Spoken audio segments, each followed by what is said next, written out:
હળવદમાં ભારે વરસાદ બાદ સોસાયટીઓમાં પાણી ભરાવાની વ્યાપક ફરિયાદો ઉઠતા પાલિકા તંત્ર એક્શન મોડમાં આવ્યું છે। સ્થાનિક મહિલાઓ અને રહીશોની રજૂઆત બાદ તંત્રએ સરા રોડ વૈજનાથ ચોકડી પાસે નાળા પર કરવામાં આવેલું પાકું ગેરકાયદેસર દબાણ જેસીબીની મદદથી તોડી પાડવામાં આવ્યું।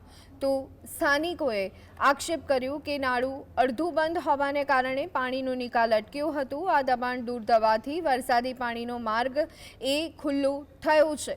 ચીફ ઓફિસરે સ્પષ્ટ ચેતવણી આપી છે કે લોકોની મુશ્કેલી વધારતી કોઈપણ બેદરકારી કે ગેરકાયદેસર દબાણ ચલાવી લેવામાં આવશે નહીં અને ભવિષ્યમાં પણ આવી કડક કાર્યવાહી તે સતત ચાલુ રહેશે।